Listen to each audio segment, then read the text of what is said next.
होलिका, लोगों ने कहा उसने अपने भतीजे को जलाया। पहले तो होलिका का नाम तो निकालो कि होलिका का नाम क्या है। कथा वालों ने कह दिया हिरण्यकशिपु की बहन थी होलिका, वो अपने भतीजे प्रहलाद को गोदी में लेकर बैठ गई। वो प्रहलाद को हाथी के पांव के नीचे डाला, खोलते तेल में डाला, अग्नि में डाला, इसमें डाला, उसमें डाला, नहीं मरा। आखिरी में अपनी बहन से कहा होलिका, तो अपने भतीजे को गोदी में लेकर बैठ गया। पहले उस होलिका का असली नाम तो लाओ, जिस होलिका का नाम विष्णु पुराण में डूंडा लिखा है। क्या नाम लिखा है? डूंडा। होलिका का असली नाम लिखा है विष्णु पुराण में डूंडा। इसलिए आज भी होली में लकड़ी नहीं जलाई जाती, मोटे मोटे ढूंढ जलाए जाते हैं, क्योंकि उसका नाम ढूंढा। और ढूंढा बैठी अग्नि में, भतीजे को गोदी में लेकर बैठ गई। उसके पास में एक ब्रह्मा जी की चादर थी, जिसको ओढ़ कर बैठ जाती थी तो आगी में जल नहीं सकती थी। ढूंढा ने देखा चारों तरफ से आगी लग गई, मेरा भतीजा जल जाएगा। तो बुआ को लगा मेरा भतीजा जल जाएगा। बुआ वो होती है जो दुआ देती है, बुआ कभी बद्दुआ नहीं देती है। और ढूंढा ने अपनी चादर को उतारा, आगी चारों तरफ से लग गई। बुआ को लगा मेरा भतीजा जल जाएगा, तो अपनी चादर उतार कर अपने भतीजे पे डाल दी, और बुआ खुद जल गई पर अपने भतीजे को नहीं जलने दिया। ये कथा है, पर लोगों ने उसको पूरी पलट दिया, पूरा पलट दिया। बुआ कब जलाई अपने भतीजे को? आप में से इतनी सारी बुआ बैठी हैं, कभी अपने भतीजे को अपशब्द कहा? कभी अपने भतीजे को श्राप दिया? कभी अपने भतीजे को बद्दुआ दी? नहीं। जब भी बोलती हो मेरा भतीजा खूब फले फूले, भगवान कृपा करे मेरे भाई जैसा नाम कमाए, मेरा भैया कितना नाम कमाता वैसा मेरा भतीजा नाम कमाए, तो भतीजे को चाहिए जब बुआ घर में आए तो अपने मम्मी पापा से कहना, पापा मम्मी 2 साड़ी देना, क्योंकि अब मेरी नौकरी लग गई है, मैं कमाने लगा हूं, मैं कमा रहा हूं, इसलिए मम्मी एक काम करना, 1 साड़ी पापा देंगे अपनी बहन को और 1 मैं दूंगा अपनी बुआ को। तो मम्मी कहेगी तू अपनी बहन को देना, बुआ को क्यों दे रहा है? तो कह देना अगर आज मैं दूंगा तो उसके भी भतीजे उसको देंगे। ये हमारे यहां क्रम चालू होना चाहिए। पर करे क्या?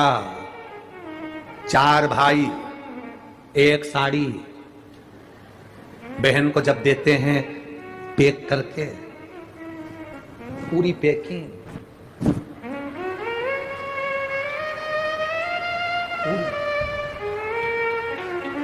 अच्छी बढ़िया वाली साड़ी। अगर ढीली ढीली दिखे तो उसमें कपड़ा भी फंसा दे, कहाँ जो, और पैकिंग करके, और 4 भाई 1 साड़ी।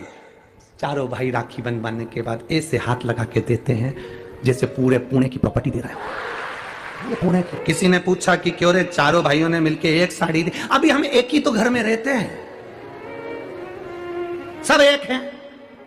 तो एक काम करा करो, 1 थाली खाने की लगाओ, 1 भाई खाना खाए, बाकी के सब टच करके बैठ जाओ। एक ही जगह तो रह रहे हो, एक ही थाली में था। तुम्हारे टच करने से 4 भाई का 1 साड़ी में हिस्सा हो गया, तो तुम्हारा समोसा तुम खाओ, बाकी के 3 भाई टच करके बैठे। पेट नहीं भरा है। अपने को क्या करना, अपन तो अपनी साड़ी ओढ़ो दादा। गुरुजी, ओ गुरुजी, हमने कहा क्या है, सारे त्योहार फीके हो गए, होली आ रही है, लगी नहीं रही कि होली जैसा है, दिवाली आती है तो लगता ही नहीं कि दिवाली जैसा है, राखी आती तो लगता ही नहीं राखी जैसा है, सारे त्योहार फीके हो गए गुरुजी। हमने कहा त्योहार फीके नहीं हुए, त्योहार का कलर फीका नहीं हुआ, त्योहार का रंग फीका नहीं हुआ है, बस त्योहार वही है, गुलाल वही है, मिठाई वही है, गुजिया पपड़िया वही है, खुरमे चकरी वही है, पपड़िया वही है, गुजिया वही है, इंसान वही है। बस बाजार में से जो रौनक समाप्त नहीं हुई है, रौनक आपके भीतर की समाप्त हो गई। आपके भीतर इतनी ईर्ष्या भराती गई, इतनी ईर्ष्या भराती गई, इतनी ईर्ष्या भराती गई कि वो ईर्ष्या के कारण, उस अहंकार के कारण, उस अहम के कारण तुम एक दूसरे से मिलना पसंद नहीं कर पाते। पहले के लोग कहते थे हमारे यहाँ जब होली होती थी इतने लोग आते थे, मिलने जाते थे, गुलाल लेकर जाते थे। आजकल तुम्हें दिखता नहीं है। कारण केवल इतना सा है, तुम्हारा अहंकार, तुम्हारा ईगो, तुम्हारा अभिमान तुम्हें अपने घर से बाहर नहीं निकालता। तुम घर से बाहर नहीं निकलते अपने अहंकार के कारण, अपनी काया के कारण, अपनी अभिमतता के कारण। आप दूसरे से मिलना पसंद नहीं करते। जरा सा कोई ने कलर लगाया तुम्हें क्रोध आ गया, जरा सा किसी ने गुलाल लगाया तुम्हें गुस्सा आ गया, जरा सा कोई आया भाभी जी भैया जी करके गुलाल लगा गया, तुम ना ना ना ना ना ना ना ना, कहां जाओ? इतने वीआईपी हो गए, इतने वीआईपी हो गए, इतने वीआईपी हो गए कि अपने त्योहारों से भी दूर हो गए। मेरा निवेदन है, होली का त्योहार आ रहा है, उस फागुन के त्योहार में मेरा देवादिदेव महादेव माता पार्वती के साथ होली खेलता है, मेरा कृष्ण कन्हैया राधा रानी के साथ होली खेलता है। आप भी अपने इष्ट मित्रों के साथ होली खेलिए, दिल से खेलिए। हमारे सीहोर जिले में एक होली होती थी, उस होली का नाम हमने पिछली बार बदल दिया था। कौन सी होली कर दी थी? महादेव की होली। पिछली बार हमारे सीहोर जिले में हमेशा होती आई थी वो होली, थोड़ा उसका नाम हमने चेंज कर दिया था, तो उसको महादेव की होली कर दिया था। मेरे सीहोर जिले के रहने वाले सभी रहवासियों से, जिले भर के निवासियों से निवेदन करना चाहूंगा, वो पुरानी होली को बंद कर महादेव की होली नाम दिया गया है। शिव मंदिर में जाना है, चंदन का जल शिव जी को 1 लोटा चढ़ाना। एक बात अपनी जिंदगी में उतार कर रखो, शंकर भगवान को घी का दिया भी लगाओ तो तुम्हारे घर में जो असली घी हो, थोड़ा सा भले 1 बत्ती लगाओ, भले इतनी सी बत्ती जलाओ, पर असली घी की जलाओ। शिव जी को अगर चंदन भी लगा रहे हो तो असली लगाओ, शंकर भगवान को चावल भी चढ़ा रहे हो तो असली चढ़ाओ, शंकर भगवान को अगर अष्टगंध भी चढ़ा रहे हो तो असली चढ़ाओ। केमिकल का कोई चीज मेरे महादेव को मत चढ़ाओ जिससे भगवान शिव की मूर्ति नष्ट हो।